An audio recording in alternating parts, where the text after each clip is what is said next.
c'est un des secteurs, les industries culturelles et créatives, qui est historique chez CAP. Et aujourd'hui encore, plus de 140 membres ont cette activité dans leur rayon d'action. Quelques membres historiques et moins historiques, puisque nous accueillons également 80% maintenant de start-up dans ce secteur. Et donc, ça va être l'occasion de revenir sur ce nouvel appel du programme d'investissement d'avenir. Donc, je vais céder la parole à Fabrice Casadebeigue, qui va nous les présenter. Merci à vous. Merci Mathieu et merci à Cap Digital de nous accueillir pour nous permettre de présenter cette démarche. Donc peut-être revenir sur ce qu'est le programme des investissements d'avenir. On en est en effet au 4e programme des investissements d'avenir, le PIA 4.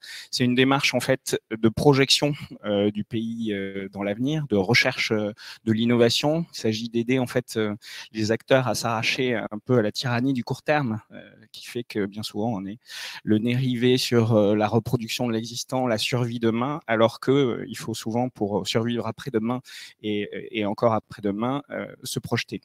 Donc l'idée du PIA 4, c'est bien ça, d'accompagner cette démarche. Le PIA 4 en tout, c'est 20 milliards d'euros, 7,5 milliards qui sont consacrés à la mise à niveau de l'enseignement supérieur et de la recherche en France aux standards mondiaux, 12,5 milliards qui sont consacrés à l'accélération de filières industrielles. Et parmi celles-ci, évidemment, la filière des industries culturelles et créatives. Donc, les industries culturelles et créatives, c'est 640 000 emplois directs, 1 300 000 emplois indirects, c'est 2,3% du produit intérieur brut, 91 milliards de chiffre d'affaires dans les derniers chiffres de l'INSEE. Donc, c'est un élément important économiquement, c'est un élément important en termes de rayonnement mondial. Bien entendu, c'est un des éléments d'excellence de la France dans le monde. Et l'idée, c'est de pouvoir accompagner cette filière dans sa projection dans l'avenir. Il y a eu une démarche en fait qui a été engagée en 2019 par le président de la République.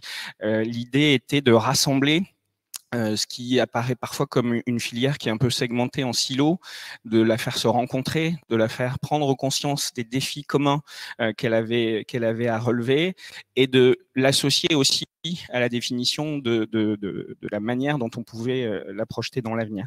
Donc il y a eu ce qu'on appelle des états généraux des industries culturelles et créatives qui se sont déroulés depuis 2019 et en 2020, qui ont permis de recueillir l'avis finalement de plus de 700 spécialistes du secteur. Donc c'est quand même important, c'est-à-dire on parle parfois de logique bottom-up, c'est vraiment le terrain qui nous a dit voici les défis auxquels je suis confronté, voici les difficultés que je dois relever tous les jours, voici les obstacles qu'idéalement j'aimerais lever demain pour passer à une nouvelle étape de mon développement et de ma croissance. Donc ça a permis de faire émerger des objectifs stratégiques de la filière, j'y reviendrai tout à l'heure, et ça a permis aussi de prendre conscience de la nécessité d'accompagner cette transformation. Donc, 400 millions d'euros ont été mis sur la table par le gouvernement pour accompagner cette stratégie. C'est dans le cadre du programme France Relance également et du programme des investissements d'avenir. Et c'était à l'occasion du programme France Relance annoncé l'année dernière. En fait, il y avait 2 milliards pour relancer la culture, et dans ces 2 milliards, il y avait 400 millions pour accélérer l'innovation dans les industries culturelles et créatives. Donc c'est tout l'objet de cette stratégie. Que nous ont dit les 700 retours terrain des défis auxquels était confrontée la filière? D'abord, on le sait, des difficultés d'accès au financement. C'est beaucoup de petites structures qui ont parfois de la difficulté à convaincre des banquiers, à convaincre des investisseurs de venir. Et puis, par nature, dans les industries culturelles et créatives, on est parmi les pionniers. La vocation du créateur, c'est de défricher demain, c'est d'être devant. Et les financiers ou les accompagnants ont parfois aussi une aversion au risque. Donc, ce n'est pas anormal qu'on ait une difficulté d'accès au financement quand on est très à la pointe et très en avance. Il y a aussi une concurrence accrue avec des acteurs internationaux qu'on connaît bien. Certains les appellent par des acronymes. La ministre préfère les appeler par des transnationales numériques, donc ou des multinationales numériques, je reprendrai son terme. On voit aussi une forte transformation possible des modes de création grâce au numérique, une forme de réinvention possible de l'acte de création lui-même, de la manière de le diffuser vers le public, et puis évidemment un bouleversement des modes de production et de diffusion.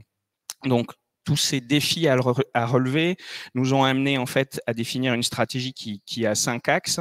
Le premier, c'est de renforcer la solidité et la compétitivité des entreprises pour répondre à la difficulté de financement que j'évoquais.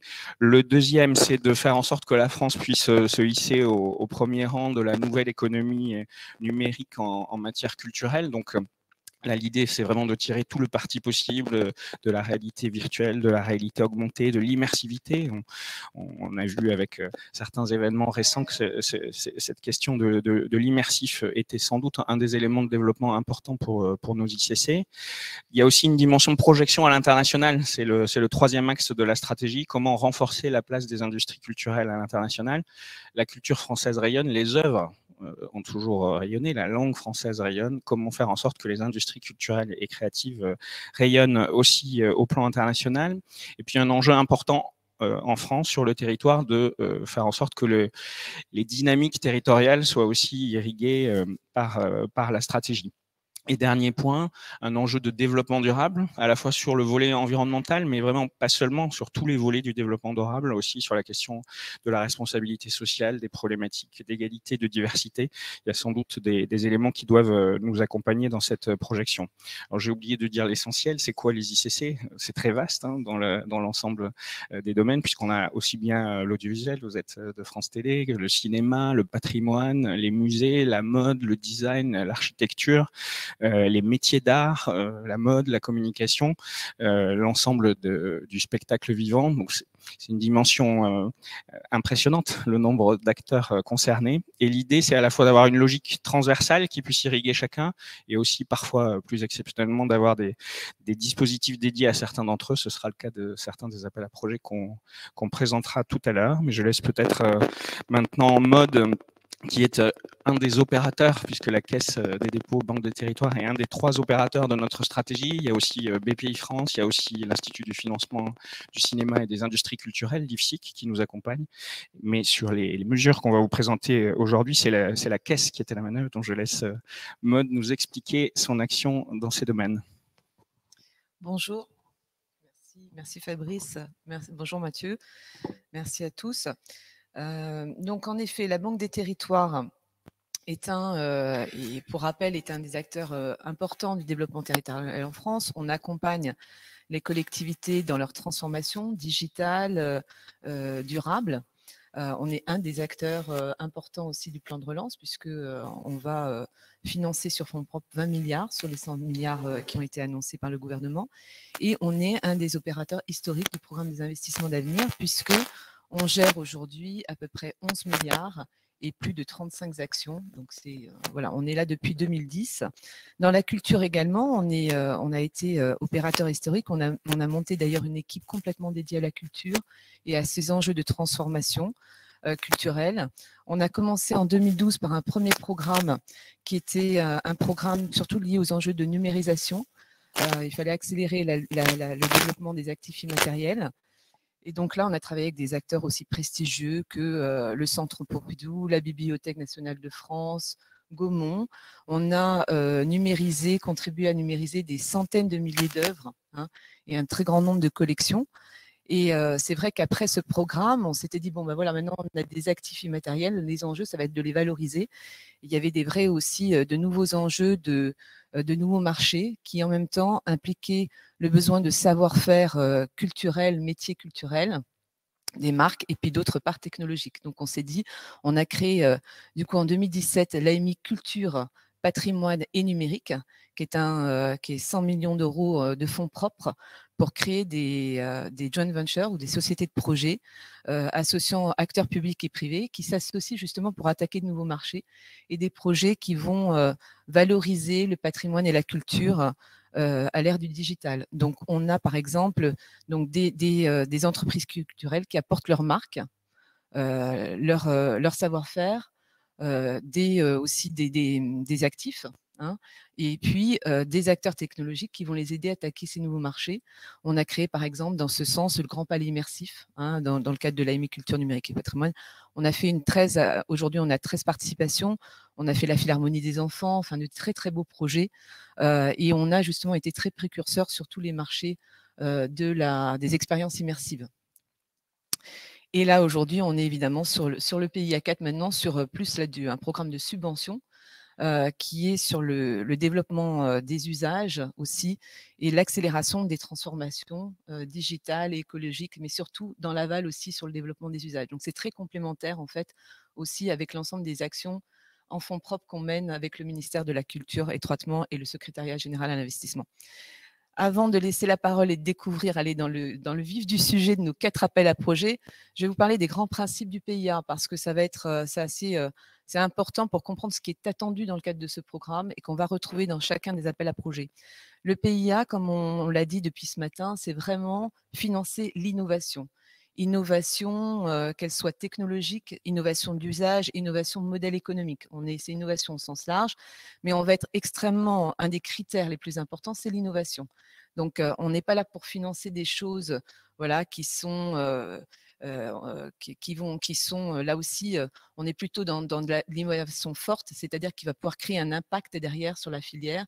Et le PIA, c'est là aussi pour, on l'a dit depuis ce matin, hein, créer de la valeur, créer des emplois et donc aussi avoir des projets ambitieux, innovants et ambitieux qui vont pouvoir créer un effet d'entraînement, soit sur un certain nombre d'acteurs, soit sur une filière.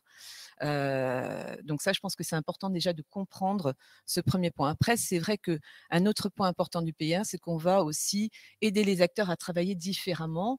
On disait avant, on travaillait en silo. Là, on va essayer donc de faire travailler davantage les acteurs en transversal, en interdisciplinarité.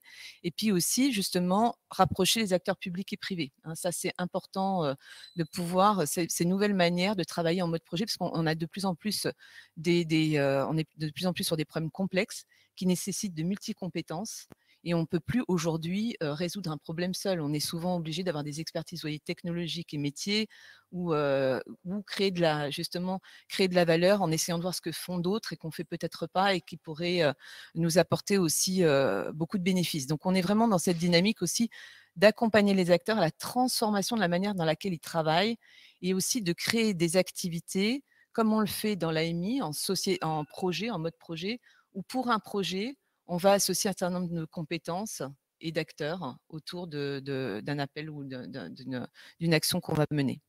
Voilà, ça c'est important. Et après, c'est les modes en effet d'intervention qu'on a, puisque c'est des financements publics, on est donc sur des procédures ouvertes, etc.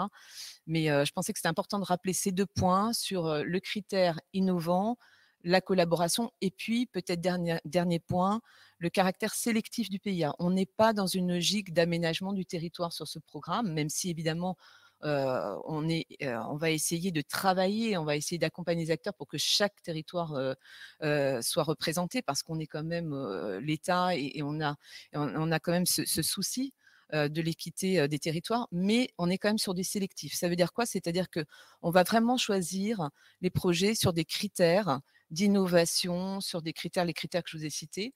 Ce sont des jurys et des comités indépendants qui vont sélectionner les projets. Ce sont composés des représentants de l'État, mais aussi de personnalités qualifiées, indépendantes, qui vont donner leur avis. Donc ça, c'est important parce que c'est vraiment, si les projets qu'on attend ne sont pas là, on ne finance pas et c'est pas grave si on n'a pas dépensé toute l'enveloppe. Vous voyez ce que je veux dire?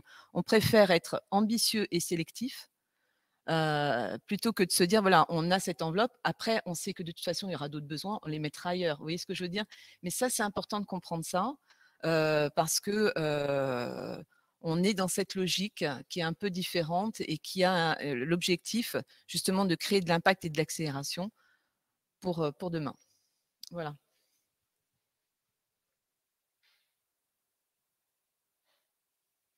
Donc, on va peut-être aller sur les dispositifs.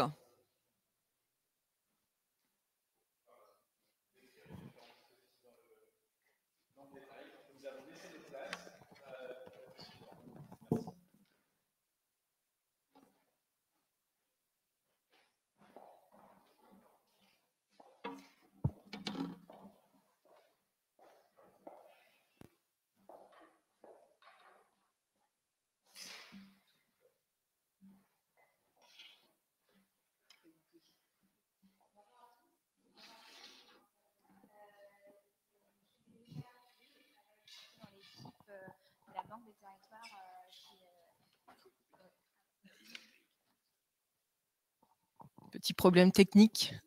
Voilà. Bonjour à tous. Je suis Ludovica Marcilly. Je travaille du coup dans l'équipe de la Banque des Territoires en lien avec Maud pour la gestion de ces appels à projets.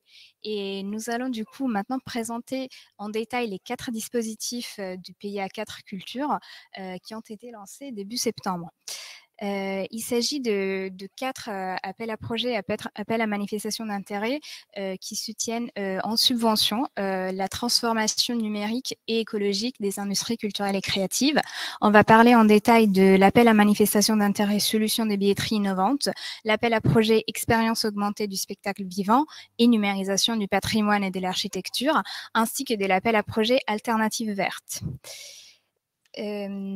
On commence par l'appel à manifestation d'intérêt et solutions de billetterie innovantes qui est né de plusieurs constats, notamment le fait que la billetterie est aujourd'hui un enjeu stratégique pour les industries culturelles et créatives parce que ça verrouille l'accès au marché pour les petits acteurs et il y a des enjeux très importants de propriété et exploitation des données relatives à la vente de billets et également de souveraineté par rapport à des acteurs transnationaux qui sont souvent intégrés verticalement dans le secteur. Du coup, cet AMI est né de ces constats et les objectifs, le souhait est vraiment de contribuer à la création de solutions qui puissent faire converger les intérêts des acteurs de la filière et également les acteurs de la billetterie, toujours dans le souhait de favoriser le développement du public et le développement de l'offre artistique. L'idée, c'est de faire émerger des solutions de billetterie innovantes qui soient du coup souveraines, des tailles critiques, interopérables, multilangues et multicanales, qui favorisent le partage de la donnée et qui puissent être performantes et simples d'usage pour les petits acteurs qui n'ont pas toujours accès à ces solutions. Et les bénéficiaires qu'on vise avec cette mesure sont à la fois des entreprises innovantes dans le secteur de la commercialisation, de la gestion des données et du CRM, par exemple, des prestataires et des billetteries, et également des entreprises, des associations, établissements publics qui travaillent dans le secteur des ICC. Je passe rapidement sur ce dispositif qui est un peu différent des autres parce que c'est un appel à manifestation d'intérêt et du coup, il y a 2 phases. Une première phase qui est l'identification des projets avec un soutien maximum à hauteur de 150 000 € en crédit d'ingénierie dans un premier temps et pour accompagner vraiment les projets qui ne sont pas tout à fait... pas complètement structurés peut-être dans la finalisation dans l'aboutissement peut-être du projet et les accompagner vers la deuxième phase, c'est-à-dire si le projet, si la solution proposée dans la première phase correspond bien aux besoins du marché et un besoin avéré du marché, on peut passer au financement des solutions en subvention à hauteur d'1 million maximum dans la limite de 50% du budget du projet avec un taux bonifié à 70% en cas de projet collectif ou porté par des TPE-PME. Cette deuxième phase aura lieu courant 2022 et sera vraiment soumise au fait de trouver des solutions qui répondent bien aux besoins du marché. On passe rapidement sur les critères de sélection des projets parce que comme on disait tout à l'heure, le PIA est un programme vraiment sélectif et l'objectif c'est de financer des projets qui soient structurants, des tailles critiques et qui puissent entraîner un effet pour la filière, un effet important pour la filière. Dans la première phase, celle d'identification des projets, on aura des critères qui relèvent plutôt de la pertinence des services offerts, de la présentation de besoins identifiés, du coup d'une bonne présentation claire des besoins identifiés et des travaux en ingénierie à prévoir, une bonne estimation du budget et de la présentation de cofinancement, une démonstration du potentiel de la pérennité de la solution et la nature, en fait, l'identification de la nature du dispositif d'ingénierie des projets qui est demandé comme aide. Dans la deuxième phase, les critères sont un peu plus structurés. Il y a quatre grands critères qui sont l'intérêt du projet et pour la filière des ICC, les compétences du porteur de projet et éventuellement de ses partenaires et des critères de type environnementaux et sociétaux sur la composition de l'équipe et sur les méthodes d'évaluation de l'impact environnemental du projet. Si je reviens à la première série des critères, je veux vraiment rebondir sur le fait que la solution proposée doit avoir un caractère structurant, mutualisant et interopérable, ainsi que innovant. Et la solution doit aussi être pensée et présentée en adhésion avec des acteurs culturels ou un réseau d'acteurs culturels. Ça, c'est important. Et évidemment, comme je le disais tout à l'heure, la pérennité du projet et sa viabilité économique est un critère essentiel, ainsi que la qualité technologique du service et du design. Voilà, du coup, ça c'est par rapport aux critères de l'AMI. Je pense que je laisse la parole à Manon pour présenter les 2 prochains appels à projets. Alors, on va juste faire une petite pause pour rappeler un petit peu les règles. Donc, déjà, je me présente. Donc, je suis Jennifer Lecomte. Je suis en charge de l'équipe recherche, innovation et développement chez Cap Digital. Vous pouvez poser vos questions au fil de l'eau. N'hésitez pas, en fait, on va faire une pause après chaque présentation d'appel à projet pour regarder un petit peu si vous avez des questions. Donc, vraiment important de poser vos questions au fil de l'eau et quand on présente l'appel, puisque ensuite ce sera plus facile comme ça que de revenir après chaque appel pour les questions. Donc, alors, j'ai quelques questions, j'ai quelques questions là qui arrivent déjà. Alors, je vais regarder un petit peu si elles sont spécifiques de l'appel. Mais moi, j'ai déjà une première question. On est bien d'accord que pour cette AMI, entre la phase 1 et la phase 2, uniquement les entreprises qui auront été présélectionnées en phase 1 pourront répondre à la phase 2. Oui, ça c'est le principe, c'est que quand en fait la phase 2 sera lancée courant 2022 selon ce qui va se passer pendant la phase 1. Voilà. Donc pour candidater sur la phase 2, il faut candidater sur la phase 1, quel que soit l'aboutissement. Non, pas forcément. D'accord.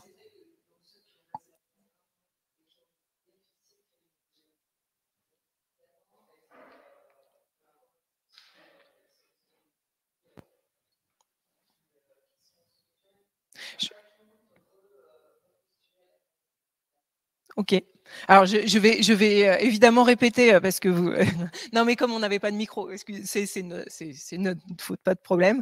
Je répète ce que vous nous avez dit. Donc effectivement, on peut postuler. Même si on n'a pas postulé à la phase 1, on peut très bien postuler à la phase 2 dans un deuxième temps. Il n'y a pas de contre-indication à ça. Merci beaucoup pour cette réponse. Il y a une question peut-être, alors peut-être pas très spécifique de cet appel à projet, mais qui sera valable pour tous les autres, et vous y reviendrez peut-être pour chaque appel. Combien de projets potentiels peuvent être sélectionnés sur cette AMI? Il n'y a pas un chiffre maximal, il y a une enveloppe globale sur cette mesure, notamment je parle de l'AMI billetterie, l'enveloppe globale est de 10 millions d'euros entre la phase 1 et la phase 2, et voilà, tant qu'on peut financer des projets, et je pense qu'il n'y a pas de limite par rapport au nombre, mais ça doit être vraiment des projets d'envergure. Voilà. Une autre question de Chiara qui demande: bonjour, est-ce que la même entreprise peut candidater à plusieurs appels? Oui, il n'y a pas de limite là-dessus. Ouais. Très bien. C'est tout pour les questions sur ce premier AMI. On va donc passer à la présentation des autres appels à projets. Et donc, je vous laisse la main. N'hésitez pas à vous présenter également.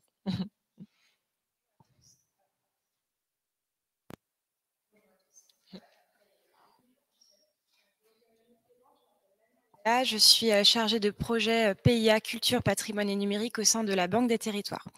Donc aujourd'hui, je vais vous présenter le cahier des charges nommé « Accompagner la transition numérique des entreprises culturelles et créatives ». Donc ce cahier des charges est également spécifique puisqu'il regroupe plusieurs appels à projets. À l'heure actuelle, il regroupe 2 appels à projets thématiques, dont le premier porte sur l'expérience augmentée dans le spectacle vivant et le second porte sur la numérisation du patrimoine et de l'architecture.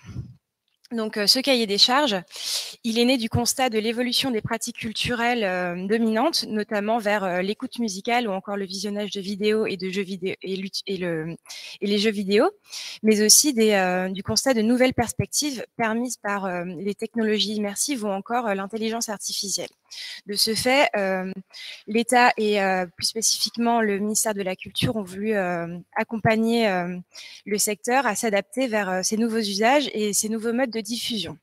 Donc, ce cahier des charges a vocation à durer entre 2021 et 2025 et à porter potentiellement sur plusieurs thématiques. Mais les 2 premières thématiques donc, que nous allons explorer aujourd'hui sont celles que je vous ai énoncées. Donc, nous allons tout d'abord parler de l'appel à projet expérience augmentée du spectacle vivant. Donc, cet appel à projet, il est né du constat du développement des demandes d'accès à des œuvres interprétées à distance, mais aussi du développement de pratiques de diffusion de ces œuvres ou encore de contenus enrichissant l'expérience du spectateur. Ensuite, il a été constaté qu'il y a un manque de maturité de la plupart des offres proposées et malheureusement des difficultés techniques et économiques rencontrées par les acteurs du secteur.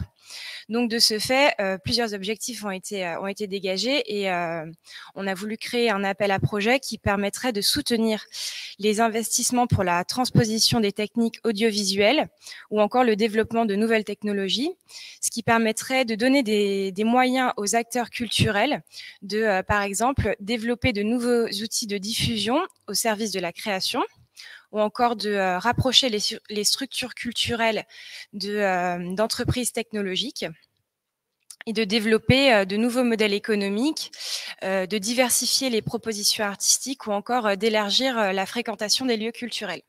Donc, cet appel à projet, il peut permettre aux entreprises, aux établissements culturels ou encore à des associations de postuler. Il a donc une première date de retrait qui est au 3 décembre 2021, mais il se clôture réellement en 2022. Et l'enveloppe globale du cahier des charges que je vous ai présenté est de 40 millions d'euros, donc sur une période de 2021 à 2025, mais qui n'est pas l'enveloppe de cet appel à projet spécifique, mais bien l'enveloppe globale du cahier des charges.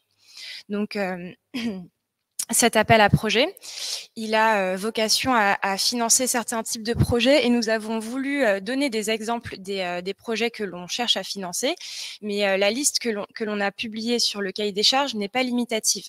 C'était juste une volonté donc de vous apporter des exemples.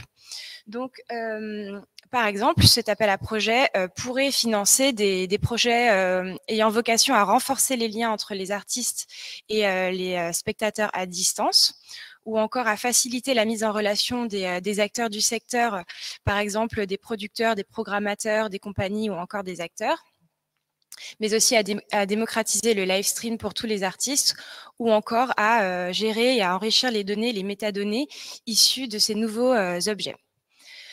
Donc, nous avons également des critères de sélection pour cet appel à projet. Donc, comme le disait Ludovica, il y a 4 grands types de critères. Le premier type de critère est donc l'intérêt du projet pour la filière ICC. Puis, le second type de critère est la compétence du porteur de projet. Et enfin, il y a également des critères environnementaux et sociétaux. Donc, les principaux critères qui portent sur l'intérêt du projet pour la filière sont le caractère structurant du projet, mais aussi son caractère pérenne, réplicable et généralisable, et son caractère innovant. On entend l'innovation au sens large puisqu'il s'agit d'innovation technologique, d'usage, d'organisation ou encore de modèle économique. On regarde également la taille critique du projet, la capacité à avoir un partenariat ou à adhérer avec plusieurs acteurs culturels, ou encore la capacité à soutenir l'accès à la création artistique. En ce qui concerne les critères portant sur la compétence du porteur de projet, on va regarder plus particulièrement l'expérience du porteur de projet et de ses partenaires, la cohérence et la solidité du plan de financement, ou encore la structuration du projet et les compétences internes mobilisées pour ce projet. Et enfin, bien sûr, on regardera effectivement les caractères environnementaux et sociétaux du projet. Donc, voici pour la présentation de cet appel à projet. Est-ce que vous souhaitez qu'on en discute ou est-ce que je présente le second appel à projet du cahier des charges? Le second appel ayant les mêmes modalités, je vous laisse présenter le second appel et je poserai les questions par la suite. Parfait, merci beaucoup. Très bien. Donc, comme je vous le disais, ce cahier des charges comporte 2 appels à projet. Donc, le second appel à projet porte plus spécifiquement sur la numérisation du patrimoine et de l'architecture. Donc, cet appel à projet, il est né également de différents constats. Donc, les constats qui ont été faits sont l'usage du numérique, qui a permis de renouveler et d'augmenter l'accès à une grande diversité de patrimoine et d'architecture à distance, mais aussi du constat que le numérique est devenu un médium de création de contenu inédit, ainsi qu'un outil de gestion et de conservation des collections.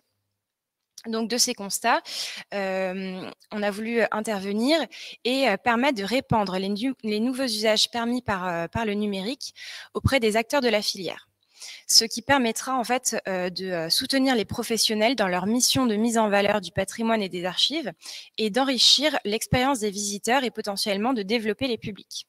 Donc, les bénéficiaires de cet appel à projet sont des entreprises, des établissements publics culturels ou encore des associations qui proposent soit d'accompagner la maturation de projets à haut potentiel de développement, soit de capitaliser sur des preuves de concept préalablement éprouvées, tant du point de vue technologique que des usages. Donc, la date limite de cet appel à projet est également pour la première date de retrait le 3 décembre 2021. Mais je le rappelle, cet appel à projet ne se clôture qu'en fin 2022, donc en novembre 2022 pour être plus spécifique. Et l'enveloppe globale du cahier des charges est donc de 40 millions d'euros sur une période de 2021 à 2025.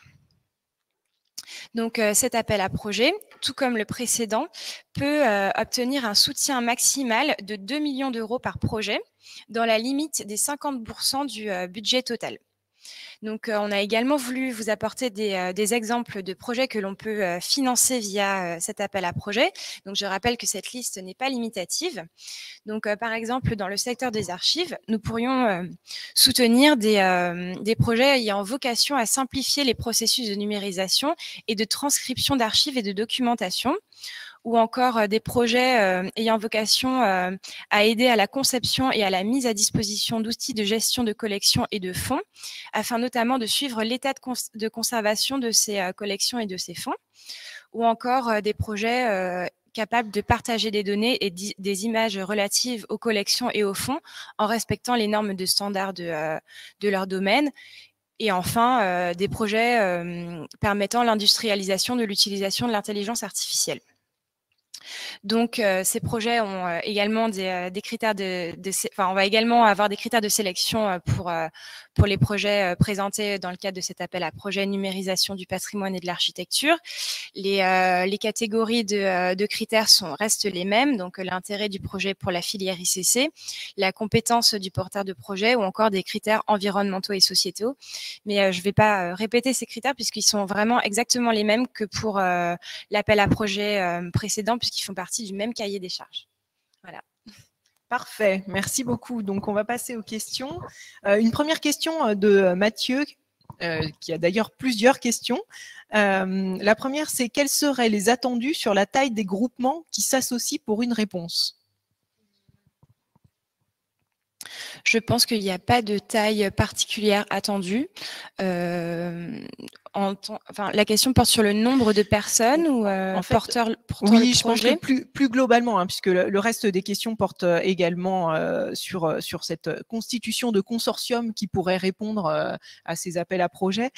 Donc, la première question, c'est sur la taille. La deuxième question, c'est sur la solidité économique des porteurs qui est attendue et l'enjeu pour le chef de file sur ces consortiums. Est-ce qu'il faut monter une société de projet pour répondre? Est-ce qu'on peut avoir un chef de file et puis des partenaires sur quelle est un petit peu la typologie des consortiums qui est attendue? Est-ce qu'il y en a une ou est-ce que c'est finalement assez ouvert? Attendez, c'est bon. Maud, n'hésitez pas à nous rejoindre sur scène pour répondre. Je vais moi-même aussi m'écarter un petit peu. Voilà, pour qu'on reste dans les règles sanitaires. Voilà. Ah oui, c'est ça. C'est les. Ouais, ça va. Oui. Sur les consortiums d'acteurs, ça doit rester souple, en fait. C'est-à-dire que il y a un porteur de projet. C'est vrai que la Caisse des dépôts a un seul, en fait, interlocuteur qui va ensuite faire un consortium de partenariat avec un certain nombre d'acteurs. Donc là, c'est simplement une lettre de partenariat entre les différents acteurs où justement chacun précise ce qu'il va faire, ses contributions, etc. Et c'est au porteur de projet d'organiser évidemment ce contrat de partenariat avec l'ensemble des acteurs et de distribuer après les aides au prorata et en fonction de ce qui a été défini entre les uns et les autres. Voilà, c'est quand même quelque chose de très souple. Hein. Mais voilà, après évidemment sur la pérennité des sociétés, c'est important quand même on vérifie évidemment la pérennité financière puisqu'on donne quand même des financements publics. L'idée c'est quand même de créer de la valeur demain, donc il faut évidemment que les acteurs soient pérennes et que les projets qu'on finance, ils puissent servir pour justement être développés, et continuer. Hein. Ce qu'on peut préciser aussi, c'est qu'il n'y a pas forcément d'obligation d'être en consortium. C'est un peu une différence par rapport au précédent PIA, dans lequel il y avait une logique où il fallait constituer une alliance publique-privée, où c'était assez structuré juridiquement. C'est pas forcément l'idée des nouveaux, donc ça peut être aussi un acteur qui a une solution disruptive très innovante qu'il souhaite amener, qui peut la présenter. Bien entendu, le fait de s'allier, ça nous donne à nous un indice de la maturité de la solution et du fait qu'elle a déjà su convaincre, qu'elle a déjà su susciter l'adhésion de personnes dans le champ des ICC autour. Donc c'est un signe intrinsèque de l'intérêt, mais c'est pas une obligation et donc il n'y a pas d'obligation juridique. Et puis Maud a très bien répondu. On a besoin nous d'un chef de file qui sera l'interlocuteur. Il n'y a pas besoin de structuration juridique de l'alliance. En plus, ce qui peut être intéressant dans les consortiums, en fait, c'est aussi que des plus petits acteurs, c'est vrai des startups qui ne sont pas forcément toujours adaptés à la rédaction des appels à projets, etc., des cahiers de charges, de se mettre en consortium et de pouvoir participer à un projet avec ces solutions. Ce dont on s'était rendu compte sur les précédents PIA, c'est que la structuration juridique excessive de l'offre initiale était elle-même un frein, d'une certaine manière, ou pouvait en tout cas être perçu comme un frein à l'innovation et à l'alliance des acteurs. Donc, on a levé la contrainte de la structuration pour libérer l'innovation qui va avec. Tout à fait. Merci. Et de ce fait, il y a une question qui vient par la suite sur le pourcentage financé du budget. Est-ce que ça dépend des acteurs qui postulent? Ça dépend du chef de file. Par exemple, je pense aux universités, par exemple, ou des chercheurs qui pourraient être amenés à répondre.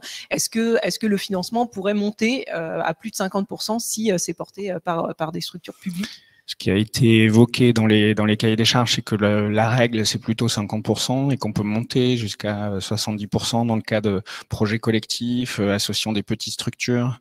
Donc, il y a une forme de prime à la collectivité et de soutien aux plus fragiles, on va dire, ou aux plus faibles dans l'écosystème.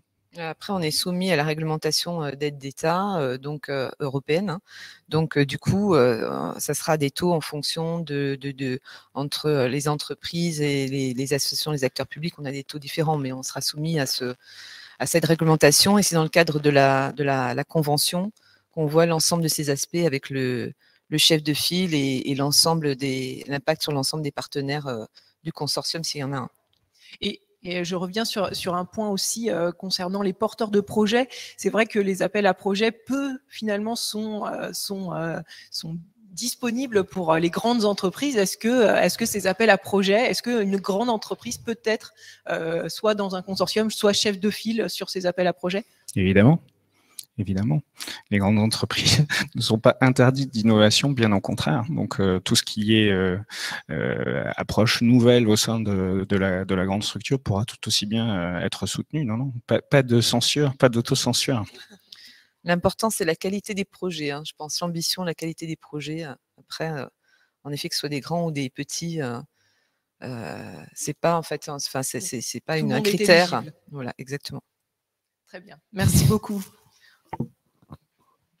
Merci. Alors, on a d'autres questions, hein, mais je vais continuer à vous les poser. Une question de Marie qui demande: bonjour, quid des projets hybrides scène tech immersive et la transition numérique des lieux culturels, solutions tech et équipements? L'AAP semble très axée sur les contenus en ligne. Bon, restez sur scène, n'hésitez pas, je vous laisse remonter sur scène.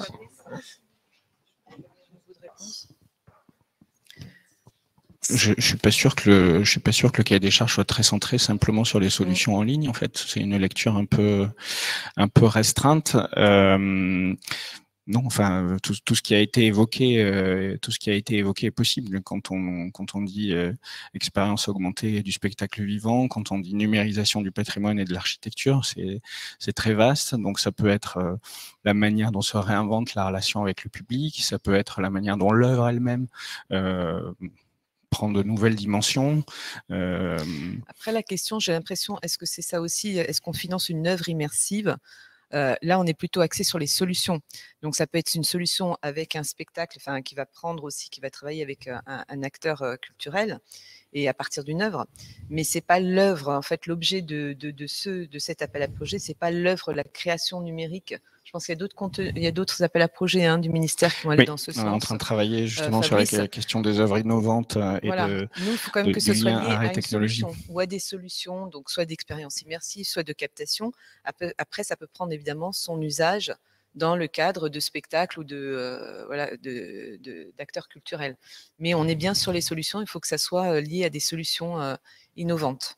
Et c'est pas non plus simplement l'équipement d'une salle de spectacle. Oui. L'équipement d'une salle de spectacle en outil de diffusion numérique n'est pas en soi nécessairement un projet innovant. Donc voilà, il faut qu'il y ait une dimension qui va plus loin. Ouais, spectacle augmenté, c'est vraiment en fait ça, c'est-à-dire aussi qu'est-ce que le numérique permet d'apporter au spectacle vivant. Donc, c'est aussi bien sur la relation publique, donc des systèmes de diffusion intelligents des plateformes où des acteurs culturels vont se mutualiser, par exemple, pour diffuser, avoir un outil de diffusion numérique ou d'animation de communauté pour s'équiper notamment de compétences de community manager, enfin des compétences nouvelles qui sont nécessaires dans le cadre des développements des services en ligne. Ça peut être aussi du coup les expériences immersives nouvelles. Donc là, c'est les studios XR, ça peut être travailler, vous voyez, ce type de projet. C'est très ouvert, c'est très ouvert. Alors, il y a une question de Philippe qui demande: comprenez-vous le patrimoine immatériel tel que défini par l'UNESCO dans le deuxième appel à projet sur le patrimoine? Bonne question. En tout cas, on intègre la question des archives est intégrée notamment. Donc, c'est pas une vision qui se limite au patrimoine bâti. Okay, donc ça rejoint un peu la question de Raphaël. Pour le second appel, est-ce que la numérisation du patrimoine immatériel, art, manuel, danse, etc. pourrait être concernée? Mais là encore, il faut qu'il y ait de l'innovation dans le dispositif. Donc le simple fait de filmer des choses n'est pas une innovation, quoi. Par contre, c'est patrimoine au sens large dans cet appel à projet. Avec tout ce qui est numérisation 3D, on est quand même aussi là sur essayer d'amener les acteurs sur le développement d'actifs qui vont leur permettre justement de développer, on le voit pour l'architecture, toutes ces services, ces œuvres 3D qui sont très pertinentes en fait pour le secteur de modélisation. Donc, c'est vraiment aussi favoriser la numérisation 3D pour ces acteurs. Il y a d'ailleurs une question d'Emmanuel. Pour la numérisation de monuments historiques, le porteur de projet doit-il être le maître d'ouvrage ou le propriétaire du monument? Ah non, enfin, ça dépend des contrats qu'ils ont entre eux et de. Oui, c'est ça. En tout cas, il ne peut pas être éloigné du projet. Non. C'est-à-dire. Il faut quand même qu'il y ait un contrat d'usage sur les données. Il faut qu'il soit quand même quelque part dans la boucle. Oui. Il ne faut pas qu'il apprenne. Il y a quand même un certain nombre. On ne l'a pas dit parce que c'est évident, mais évidemment, dans l'ensemble des appels à projets et des appels à manifestation d'intérêt, on sera particulièrement attentif au respect du code de la propriété intellectuelle. Donc, ça ne peut pas être quelqu'un qui vient de Mars, qui fait quelque chose dans un monument avec lequel il n'a aucun lien. Donc, ce n'est pas forcément le propriétaire qui fait le projet, mais il vaut mieux qu'il soit là quand même. Ouais.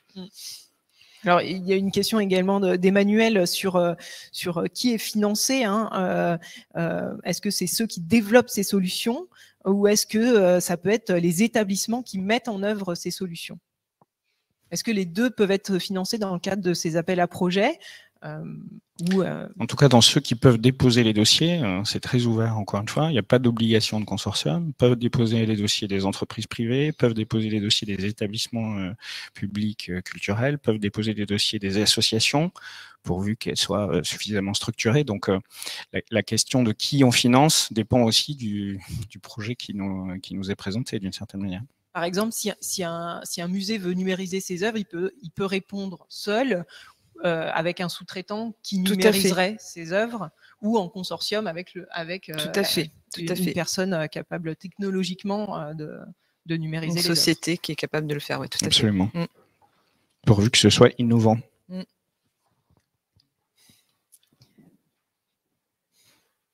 Alors, je regarde parce qu'il y a beaucoup de questions.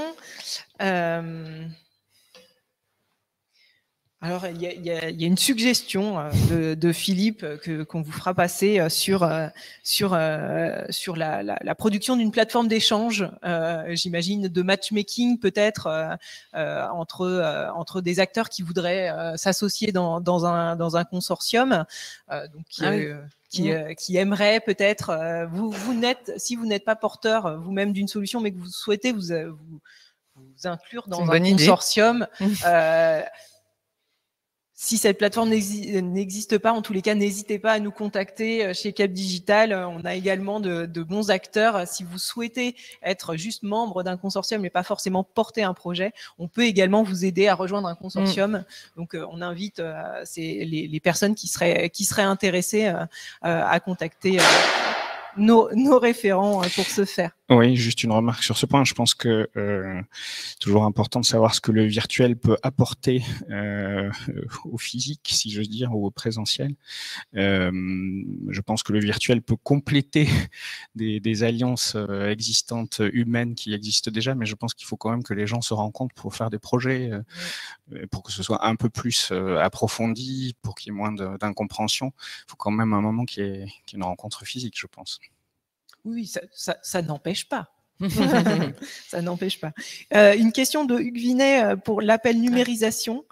L'impact économique est-il nécessaire dès lors que le projet est structurant pour la filière des acteurs patrimoniaux nationaux, voire également à l'international? Alors, je pense que le modèle économique, on entend, nous, en tout cas, pérennisation des financements. Donc, il y a soit plan de financement pérenne. Donc là, il y a ça peut être aussi de trouver au-delà du PIA, du financement PIA, d'autres financements qui vont prendre le relais. Ça, c'est important, mais qui nous montrent qu'il y a une perspective et qu'il y a aussi une solidité en fait du financement de la solution dans la durée. Après, évidemment, nous, on favorise le modèle économique parce que, évidemment, c'est la meilleure façon quand même de pérenniser un projet quand il y a un marché. Mais évidemment, quand ça peut être un projet très structurant, s'il a un effet, un impact, il est très innovant, qu'il a un effet transformant sur la filière, s'il a un plan de financement solide par d'autres structures qui peuvent être des structures publiques, ça peut être aussi intéressant. C'est des projets qu'on va évidemment regarder. Vous voyez, en fait, il faut vraiment comprendre nos objectifs. Notre objectif, c'est les résultats, l'effet d'entraînement sur les filières, la transformation, mais aussi la pérennité des solutions. Alors, il y a une question sur le jury de sélection, savoir quelle typologie va juger quelle typologie d'acteurs va juger les dossiers. Est-ce que vous pouvez nous en dire un peu plus sur ce jury de sélection? Ce qu'on peut vous dire, c'est qu'on y travaille.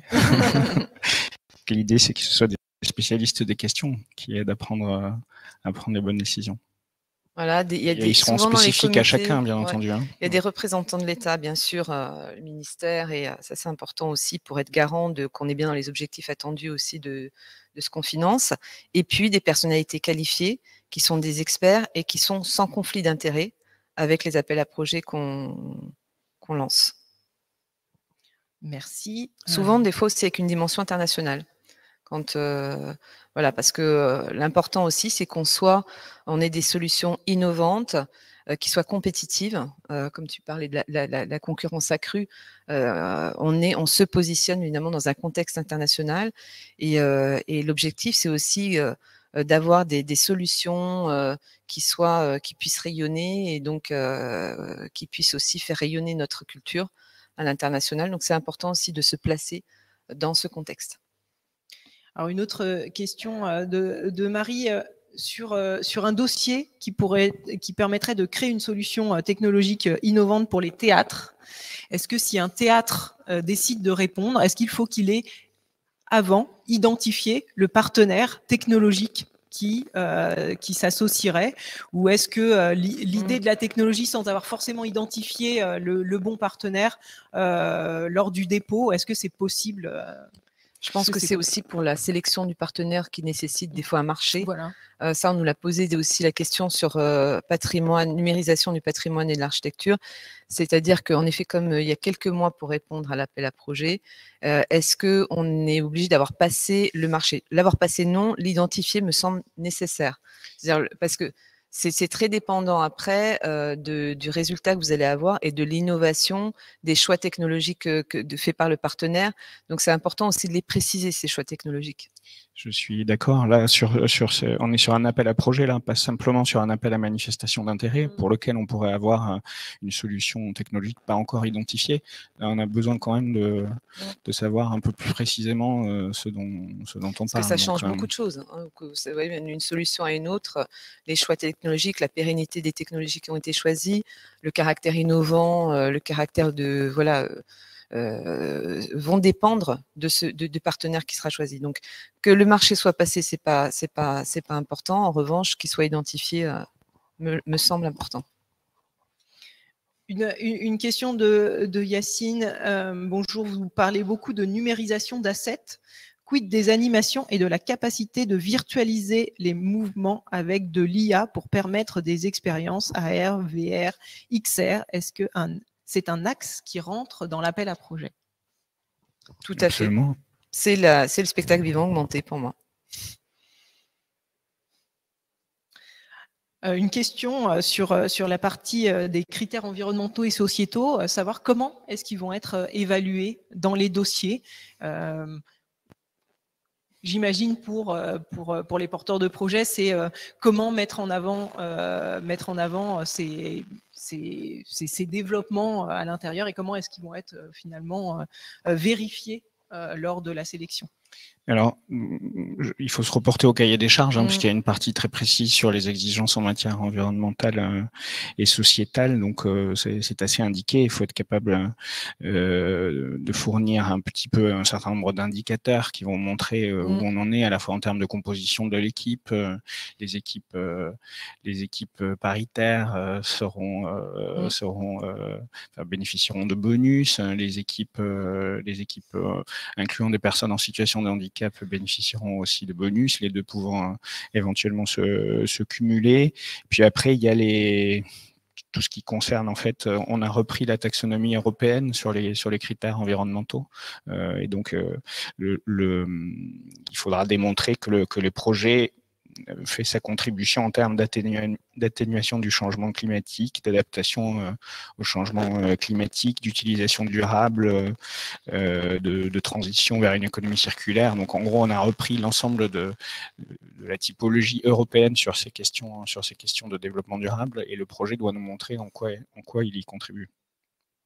Et je pense que ce qui est important, c'est de montrer que déjà les entreprises s'inscrivent dans cette démarche, hein, sans qu'on soit encore, vous voyez, parce qu'on voit bien qu'on commence parfois ces démarches, certains acteurs voilà, sont au début, mais ce qui est important, c'est justement de s'inscrire et de voir un petit peu les actions qui sont menées au travers justement des critères qui sont fixés, sans pour autant, évidemment, on ne va pas regarder des résultats, mais par contre, s'inscrire dans la marche avec des actions concrètes et un programme, c'est ça qui est important aussi.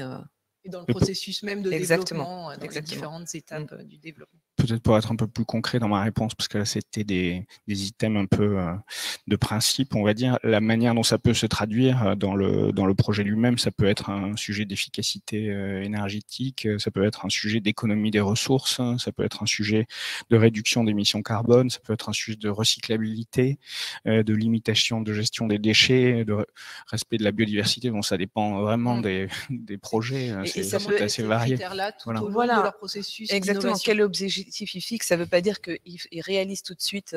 Donc dans ces critères-là, ils ont des résultats concrets aujourd'hui. Mais par contre, qu'est-ce qu'ils visent et quelle démarche, quel type d'action ils mettent en place et comment ils s'inscrivent dans ces soucis qui sont aujourd'hui ceux du ministère de la Culture et du gouvernement, dans ce qu'il veut financer, du gouvernement dans ce qu'il souhaite financer. Alors, une question qu'on nous pose souvent quand il s'agit de financement, est-ce qu'on peut cumuler les financements? Donc, je rappellerai juste qu'on n'a pas le droit d'être aidé 2 fois pour le même projet. Donc, ça, c'est une règle générale. C'est bien de le rappeler. Mais je le rappelle quand même. Mais est-ce que, tout à l'heure, on a posé la question également de est-ce qu'une société pouvait finalement postuler sur 2 appels différents?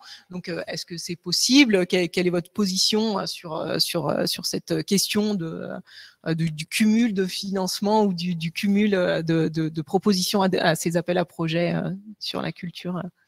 Je dirais qu'il faut quand même qu'on s'inscrive dans une logique de cofinancement public-privé. Si on est dès le départ dans une logique de financement 100% public, c'est qu'il y a peut-être un petit problème sur le projet et la manière dont il répond véritablement à l'ensemble des critères du cahier des charges. Donc, l'idée, c'est de favoriser un cofinancement public-privé. On a indiqué les quantums tout à l'heure. A priori, c'est plutôt 50% de soutien par le financement du PIA, qui peut monter un peu plus haut dans certains cas précis, avec des projets collectifs, avec des projets associant des petites structures. Après, je suis pas sûr qu'il faille absolument chercher à ce que le projet soit financé à 100% par des crédits publics. Tout à fait. Ouais, c'est pas l'objectif. Ouais. C'est pas l'objectif. Ce qui est important, c'est vrai, c'est quand même comme vous dites, postuler à plusieurs appels à projets. C'est toujours pareil, ça va être la qualité du projet qui est important. Hein. Donc s'ils ont 5 projets très ambitieux, tous, voilà, on pourra les financer. Maintenant, c'est vrai que nous, on a vu dans d'autres appels à projets, on a des enveloppes qui sont quand même, comment dire, limitées. Et évidemment, si on constate qu'un porteur de projet a déjà eu financé dans 10 appels à projets, peut-être dans le 11e, enfin, je ne sais pas, vous voyez, on va regarder évidemment, on regarde aussi au fur et à mesure les aides qu'on a apportées acteur par acteur, et quand il y a ça va être pris en compte dans les arbitrages qu'on va faire, si on doit faire des arbitrages à un moment donné par rapport à une enveloppe qui est limitée. Voilà. Merci. Alors, sur le même sujet, il y a une question de Sarah. Considérez-vous qu'un achat ou un financement d'une scène publique, très commun dans le spectacle vivant, est un apport en financement public ou privé? Voilà. Et donc, limitant ou non aux 50% d'investissement public. Voilà. Le théâtre et l'audiovisuel ne fonctionnent pas de la même manière. Et donc, elle voudrait avoir des précisions sur un achat ou un financement d'une scène publique. Je ne suis pas sûr d'avoir compris la question. Moi non plus. Alors, peut-être qu'on va demander à Sarah de la repréciser. L'idée n'est pas de financer des œuvres, hein, donc, dans cet appel à projet. Oui, je pense que c'est plutôt en cofinancement, en fait, d'un appel à projet. Est-ce qu'en cofinancement, on peut avoir un autre type de financement qui serait public et non privé Quand on dit cofinancement, voilà. Est-ce que c'est PIA versus une autre source de financement s'il y a des acteurs qui apportent et qui sont eux-mêmes publics? Oui, c'est comme ça que je l'ai compris. Oui.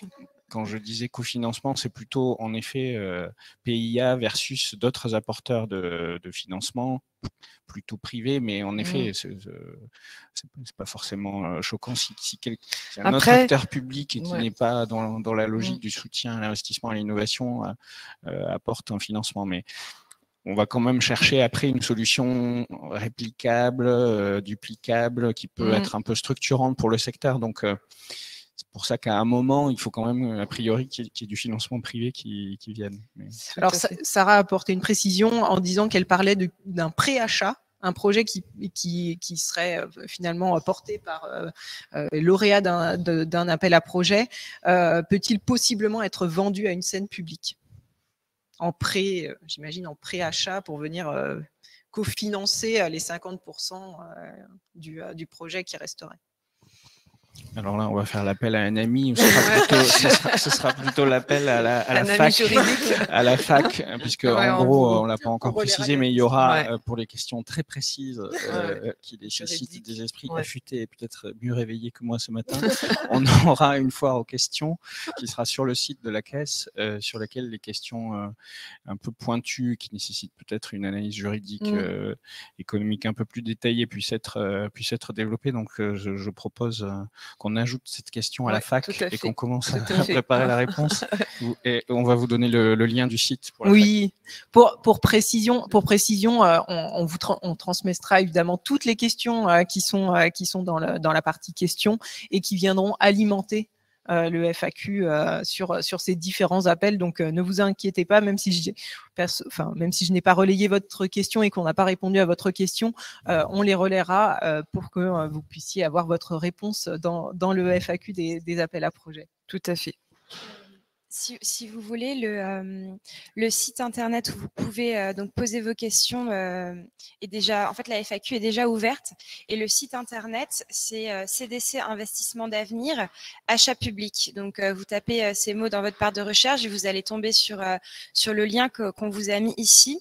Donc, vous pouvez poser vos questions et on y répondra via la FAQ ultérieurement pour celles auxquelles on ne peut pas répondre aujourd'hui. Parfait, merci beaucoup. On arrive à la fin des questions, donc on va passer à la présentation du dernier appel à projet. Merci beaucoup d'être monté sur scène pour répondre aux questions. Et donc, je vous repasse la parole.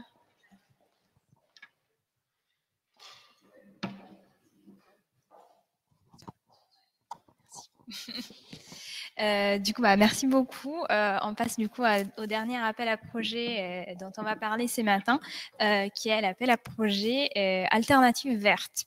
On est parti d'un constat, c'est que les bons fonctionnements des industries culturelles et créatives dépendent des nombreuses activités primaires qui ont un impact sur l'environnement et sur le climat et sur les écosystèmes.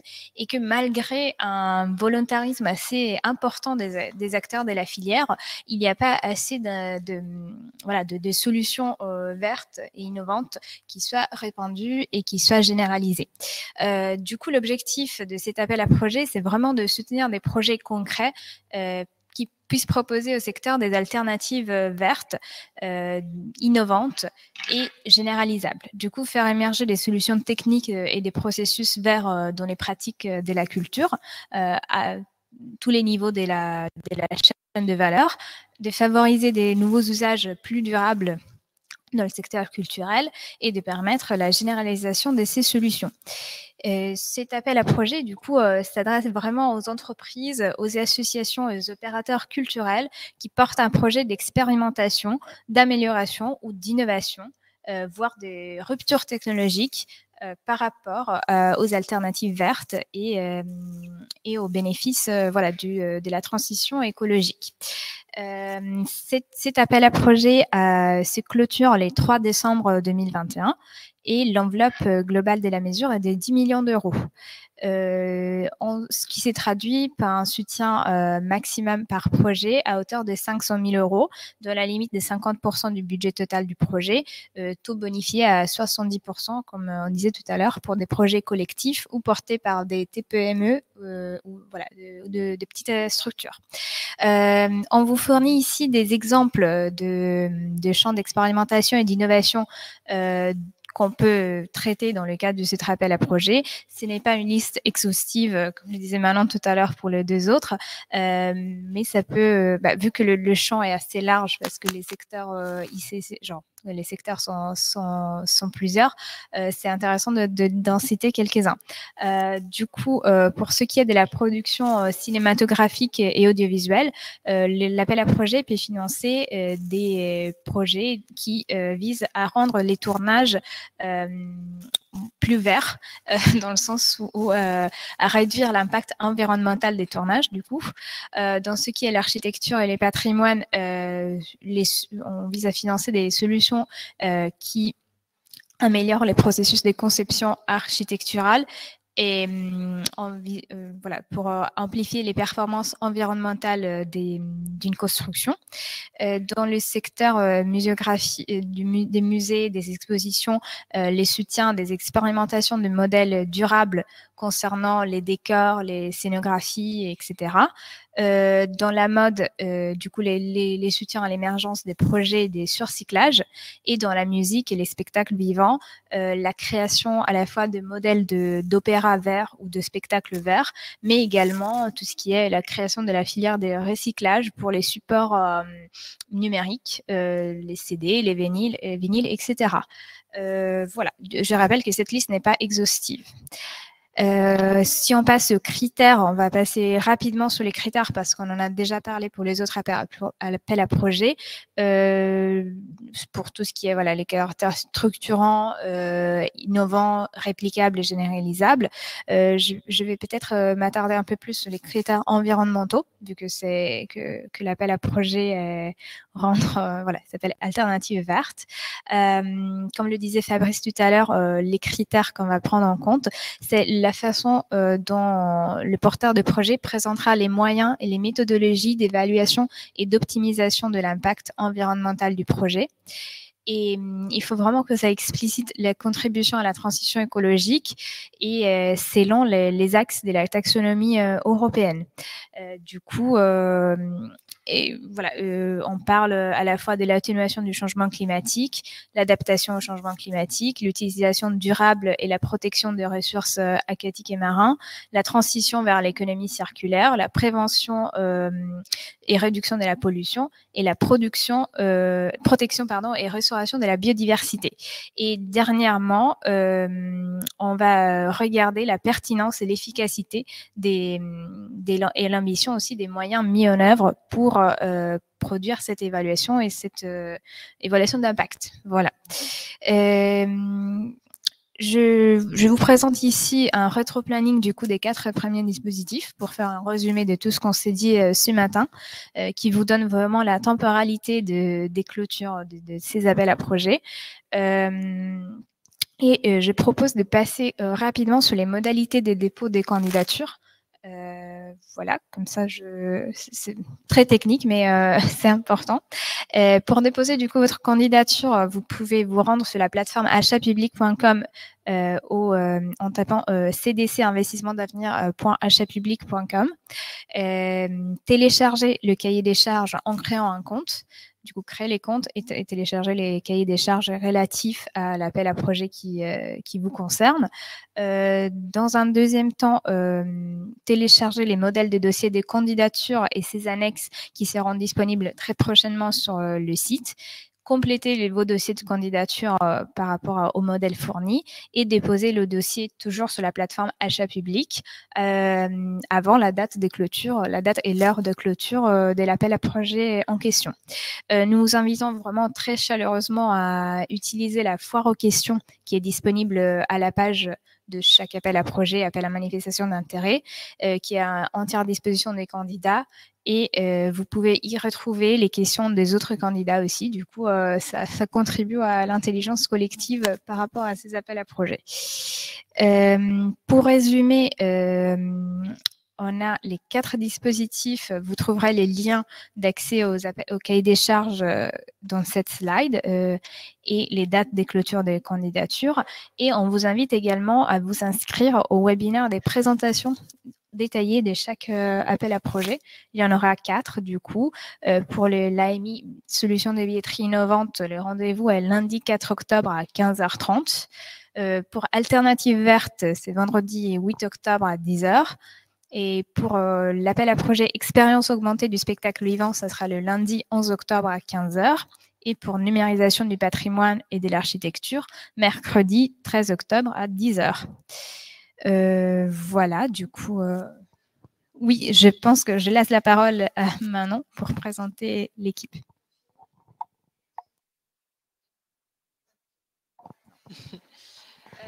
Pour finir, on voulait vous laisser nos contacts et donc vous présenter aussi notre équipe. Donc au sein de la Banque des Territoires, on est une équipe donc qui travaille autour des sujets du PIA 4 dans les ICC. Donc il y a Maud Franca que vous avez vu intervenir aujourd'hui, qui est donc directrice adjointe de ce programme, Pierre Abba qui est responsable du pôle culture, patrimoine et numérique, Gilles Dufaux qui est responsable de projet e-culture et patrimoine, Ludovica Marsili que vous venez d'entendre qui est chargée donc de projet PIA 4 culture, patrimoine et numérique et qui est plus spécifiquement lié à l'AMI solution de billetterie innovante. Mais il y a aussi Claire Visantini qui est responsable du pôle stratégie durable et évaluation et qui est plus spécifiquement en charge de l'AAP Alternative Verte, aux côtés de Jacques Rosemont, qui est directeur de projet stratégique développement durable, et donc qui est également lié à cette AAP Alternative Verte.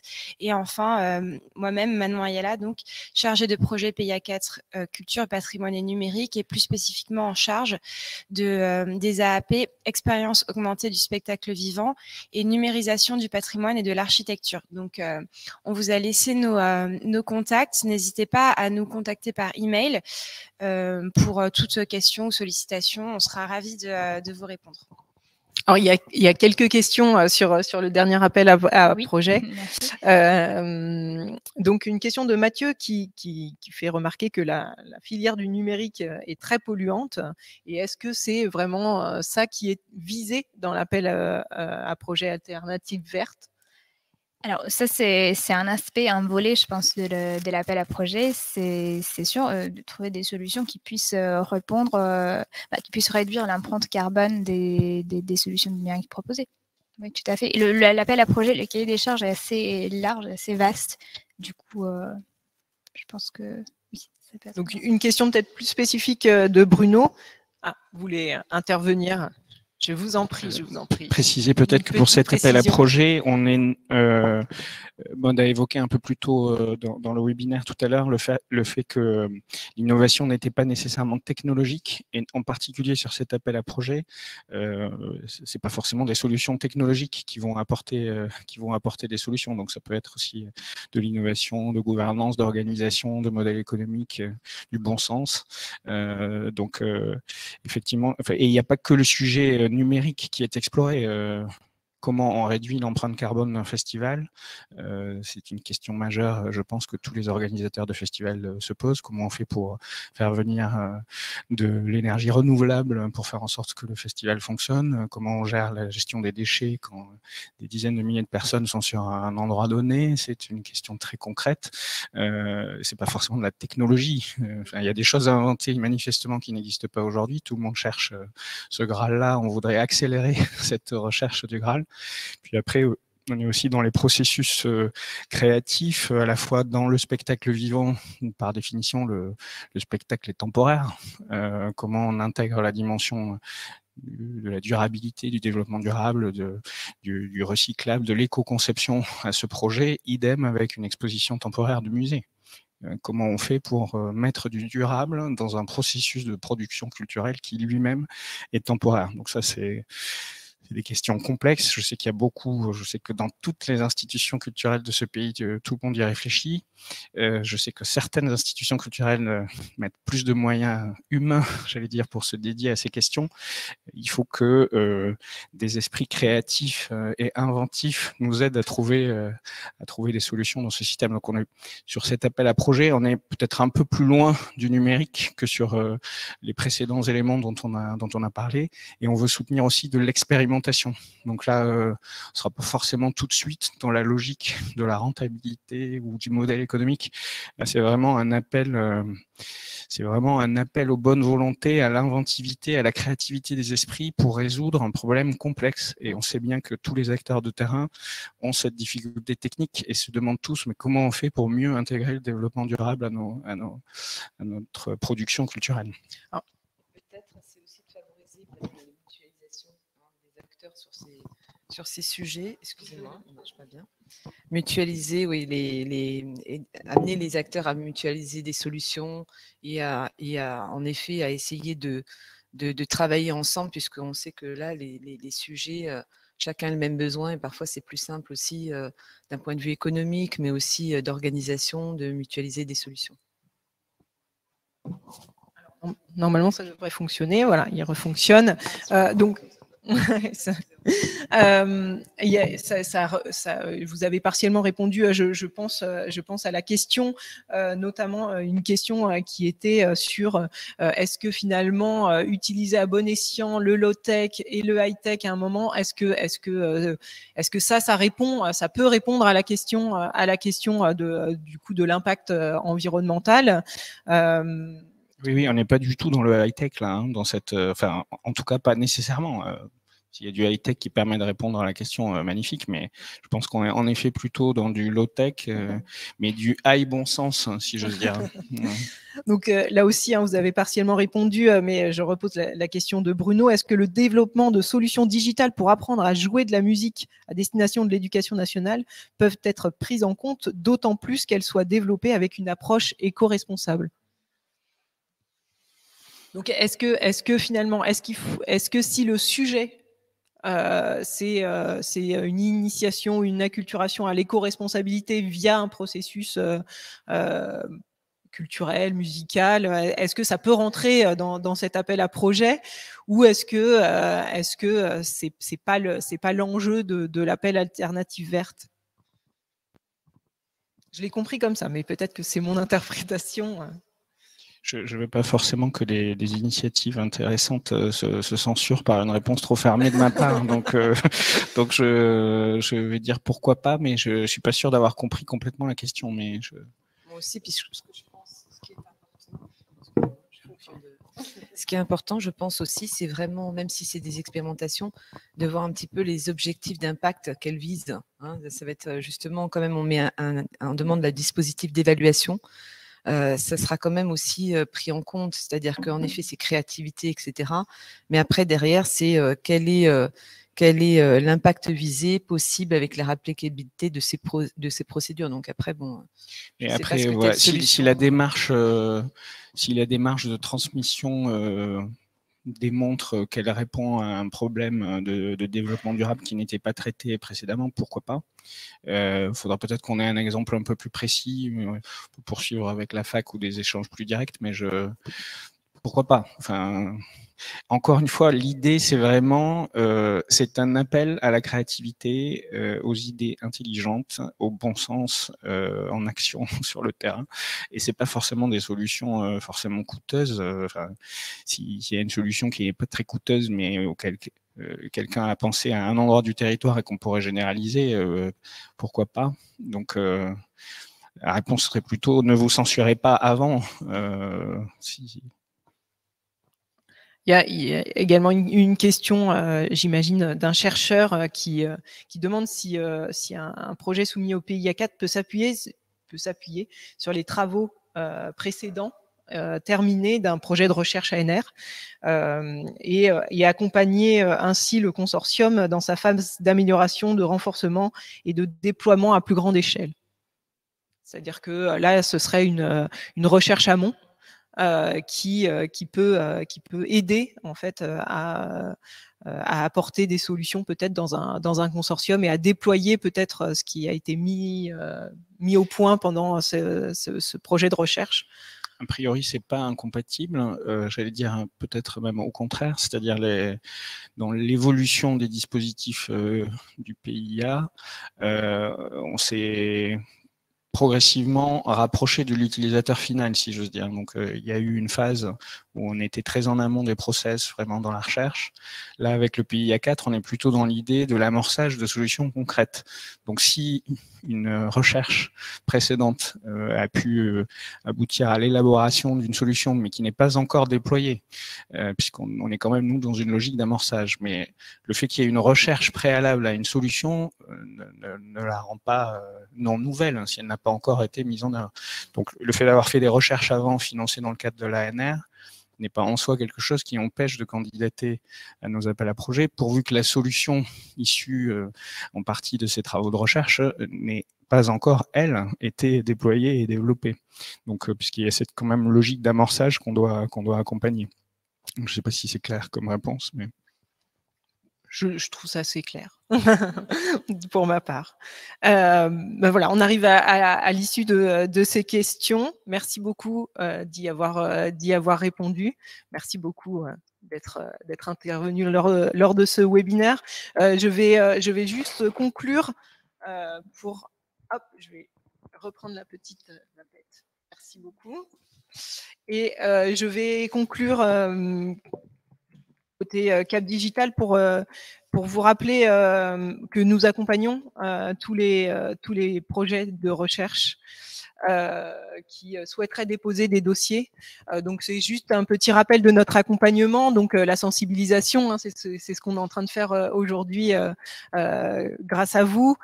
Ensuite, on récupère tous les porteurs de projets qui ont une proposition innovante et qui souhaiteraient être accompagnés dans leur démarche.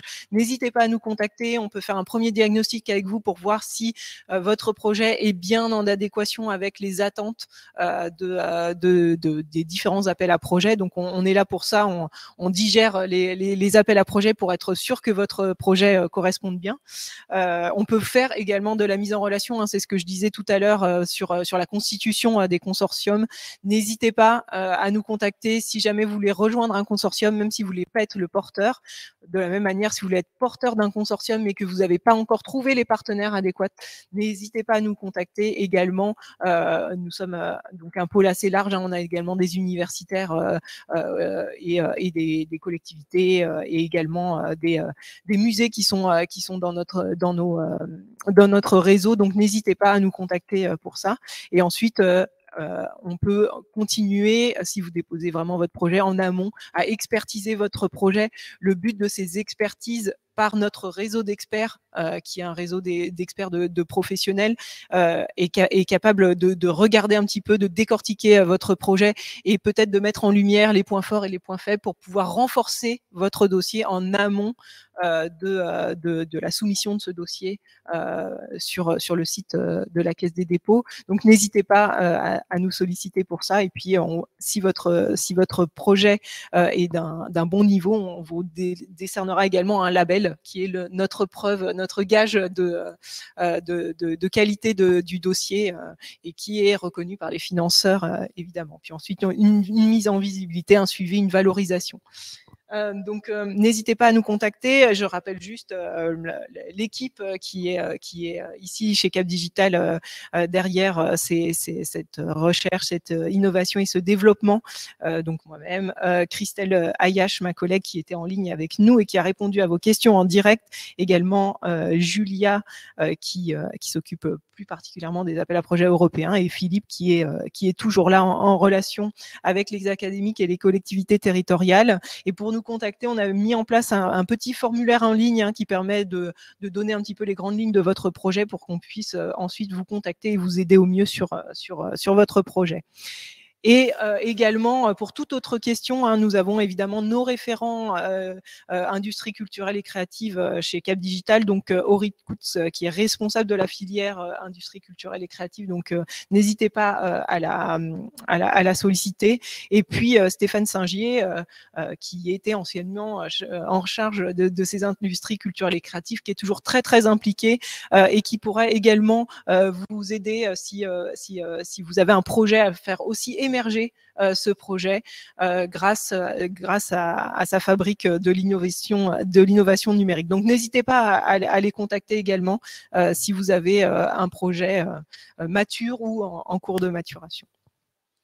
Peut-être juste une précision que j'ai pas eu l'occasion de faire, puisque tout à l'heure on m'a présenté sous la casquette ministère de la Culture, juste pour dire que la stratégie nationale d'accélération, c'est vraiment une stratégie du gouvernement, une stratégie interministérielle, donc qui associe évidemment le ministère de la Culture qui est un peu pilote, chef de file sur ce projet, mais il y a aussi le ministère de l'économie, des finances et de la relance, il y a le ministère de l'enseignement supérieur, de la recherche et de l'innovation, le ministère de la transition écologique et du développement durable, et le ministère de l'Europe et des Affaires étrangères. Donc c'est vraiment une démarche transverse du gouvernement.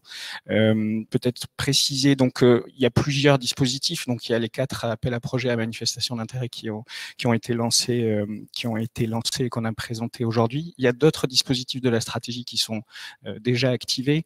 Donc on a renforcé les fonds propres de l'IFSIC pour permettre d'accompagner les entreprises des ICC dans leur mutation numérique.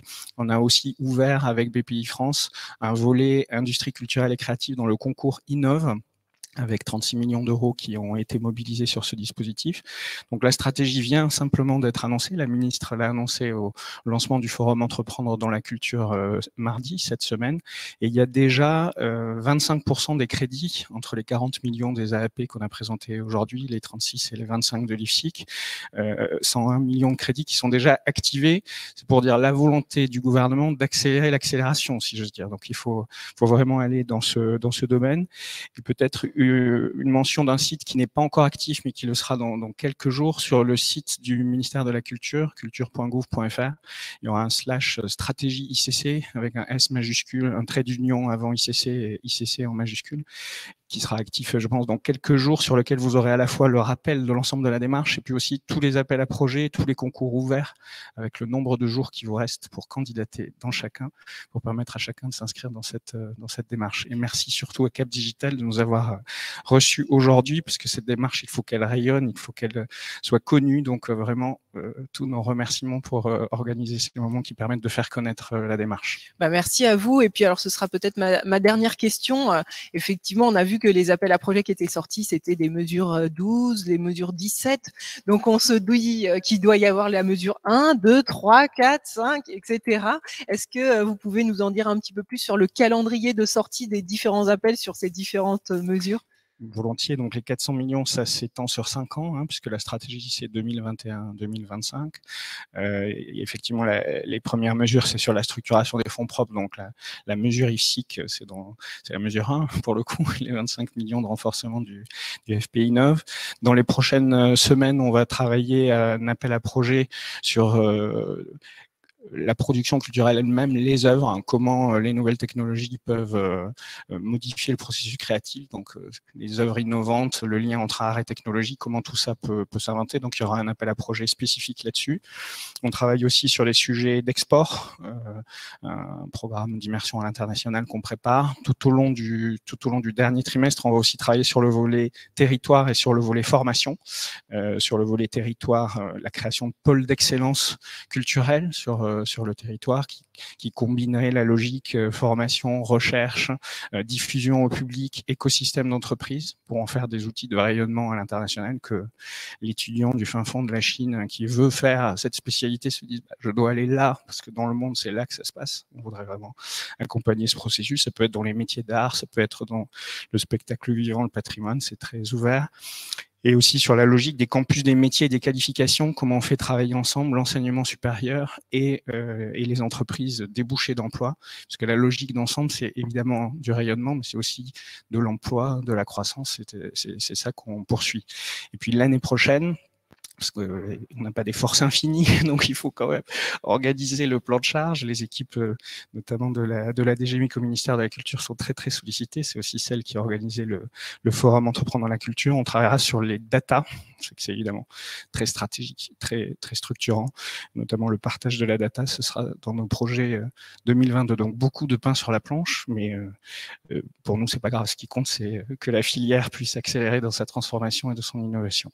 Et qui pourra rayonner du coup sur les autres filières, notamment vous parliez de données, c'est aussi des beaux cas d'usage à donner sur ces filières, comme la donnée, les technologies. Tout à fait. La culture est toujours à l'avant-garde, c'est sa vocation. Parfait. Eh ben, ce sera le mot de la fin. Merci à vous. Merci également aux équipes de Cap Digital qui sont en régie et qui nous ont accompagnés. Et je vous donne rendez-vous le 5 pour le R&D Corner. Pour les autres appels à projets, Innov, malheureusement, c'est fini. Enfin, c'est le 5 octobre, donc ce sera fini. Pardon, j'avais déjà appuyé sur off dans une logique de développement durable. Non, la vague est finie, Oui, mais le concours Innov, c'est 2 vagues par an. Donc, il y aura la fait. vague 9 au premier semestre 2022, la vague 10 au deuxième semestre 2022. Donc ceux donc, qui ont loupé ce train, donc vous les prochains nous arrivent en annoncez gare. qu'il y aura toujours cette thématique ICC dans Oui, les vagues prochaines. Très évidemment, bien. Eh ben, c'est évidemment. parfait. Eh ben, donc voilà. Donc, n'hésitez pas. Merci à vous.